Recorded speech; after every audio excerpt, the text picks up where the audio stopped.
दोस्तों, हम हर हफ्ते बड़ी मेहनत से आपके लिए एक दिल दहला देने वाली एनिमेटेड हॉरर स्टोरी बनाते हैं। तो अगर आप हमारी यानी खूनी मंडे चैनल की कहानियां एंजॉय कर रहे हैं तो हमारे चैनल को सब्सक्राइब कीजिए और हमारी लेटेस्ट वीडियोस की नोटिफिकेशन के लिए बेल आइकन दबाना मत भूलना।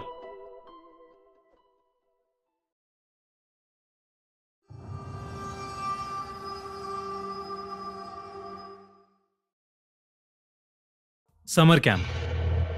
बचपन में गर्मी की छुट्टियां हम सभी की फेवरेट हुआ करती हैं और उन छुट्टियों में समर कैंप तो हम सब कभी ना कभी गए ही होंगे। पर क्या हो अगर यही समर कैंप आपकी जिंदगी की सबसे ज्यादा खौफनाक याद बन जाए। ये घटना जॉर्ज के साथ 2010 में हुई थी, जब वो 14 साल का था और वो अपने शहर से दूर पहाड़ों में एक समर कैंप के लिए गया था। समर कैंप की कैंप साइट उसके नाना नानी के घर के काफी पास थी, इसलिए वो कैंप शुरू होने से पहले कुछ दिन के लिए वहीं चला गया। उसके नाना ने कैंप के ऑर्गेनाइजर से बात कर ली थी कि वो जॉर्ज को बीच रास्ते से ही पिक कर लें। कैंप ऑर्गेनाइजर ने जॉर्ज के नाना को एक स्पॉट बता दिया जहां से वो लोग जॉर्ज को पिकअप करने वाले थे। जॉर्ज और उसके नाना उस लोकेशन पर पहुंच गए, लेकिन वहां कोई बस नहीं थी। उन्होंने कैंप ऑर्गेनाइजर को कॉल किया और उसका phone out of network area था। उन्होंने काफी देर इंतजार भी किया, पर वहां कोई नहीं आया। इसके बाद जॉर्ज के नाना ने डिसाइड किया कि वो उसको खुद कैंप साइट तक छोड़कर आएंगे। वो लोग वहां शाम तक पहुंच गए। क्योंकि कैंप साइट मेन रोड से थोड़ा अंदर जाकर थी, तो उसके नाना उसे कैंप साइट तक ले गए।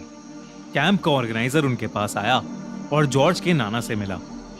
जॉर्ज के नाना ने कैंप के ऑर्गेनाइजर को जॉर्ज को पिकअप ना करने के लिए खूब सुनाया, लेकिन वो ऑर्गेनाइजर कुछ बोला नहीं।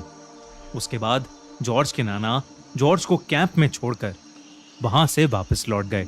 जॉर्ज जैसे ही कैंप साइट पहुंचा तो जॉर्ज ने देखा कि उस कैंप का माहौल बेहद अजीब था।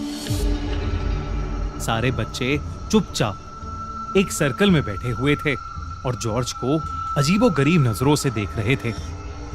जॉर्ज के नाना के जाते ही ऑर्गेनाइजर बिना कुछ बोले बस वहां से चला गया। जॉर्ज भी उसके पीछे पीछे कैंप को एक्सप्लोर करने लगा। उसने देखा कि एक टेंट पर उसका नाम लिखा था, तो जॉर्ज ने अपना सामान उस टेंट में रखा और बाहर सबके साथ आकर सर्कल में बैठ गया। उसके बैठते ही सभी बच्चे फिर से उसकी तरफ एक अजीब नजर से देखने लगे।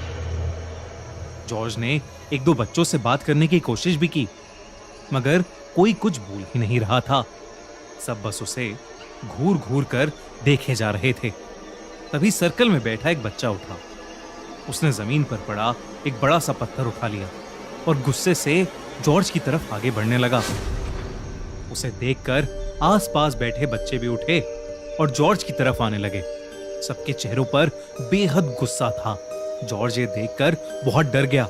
वो बार बार कैंप के ऑर्गेनाइजर को आवाज लगाने लगा। जब इतनी बार बुलाने पर भी ऑर्गेनाइजर नहीं आया, तब जॉर्ज वहां से तुरंत उठा और भागकर अपने टेंट में छुप गया। अचानक ही जॉर्ज के टेंट के बाहर बिल्कुल शांति छा गई, जैसे कि वहां कोई हो ही ना। अचानक से शाम पूरी तरह ढल गई और रात के अंधेरे ने उस कैंप साइट को चारों तरफ से घेर लिया। तभी जॉर्ज को दिखा कि कुछ ही दूरी पर एक लड़की जमीन खोद रही है। जॉर्ज हिम्मत करके उसके पास गया। जॉर्ज ने उससे बात करने की कोशिश की, लेकिन वो लड़की बस पागलों की तरह जमीन खोदे जा रही थी। जॉर्ज ने उससे फिर पूछा कि वो कौन है और क्या कर रही है, तो उस लड़की ने जॉर्ज की तरफ गुस्से से देखा और कहा कि वो जॉर्ज की कब्र खोद रही है। ये सुनकर जॉर्ज घबरा उठा और जल्दी से उस लड़की से दूर भाग गया। जॉर्ज को कुछ समझ नहीं आ रहा था कि उस कैंप में आखिर हो क्या रहा है। उसने सोचा कि वो कॉल करके अपने नाना को वापस बुला लेगा और उनके साथ वापस घर चला जाएगा। फोन कॉल करने के लिए वो कैंप ऑर्गेनाइजर के टेंट में गया। उसने जैसे ही उस टेंट में झांका तो वहां कोई नहीं था, लेकिन अचानक किसी ने जॉर्ज को पीछे से धक्का दिया और वो टेंट के अंदर जाकर गिर पड़ा। जब जॉर्ज ने मुड़कर देखा तो उसके होश उड़ गए। उसके सामने वही टेंट का ऑर्गेनाइजर था और उसके साथ कैंप के 24 बच्चे खड़े थे। उनका हुलिया बहुत ही ज्यादा डरावना लग रहा था। किसी का शरीर जला हुआ था तो किसी की हड्डियां टूटी हुई थी। उन सब ने हाथ में कोई ना कोई औजार पकड़ा हुआ था और वो ऑर्गेनाइजर हाथ में हथौड़ा लिए जॉर्ज की तरफ बढ़ रहा था। जॉर्ज जोर जोर से चिल्लाते हुए मदद मांग रहा था। उसने अपने हाथों से अपनी आंखें बंद कर लीं कि तभी किसी ने उसके हाथ पकड़े और उसे आवाज लगाने लगा। जॉर्ज ने जब आंखें खोली तो उसने देखा कि उसके सामने उसके नाना बैठे थे।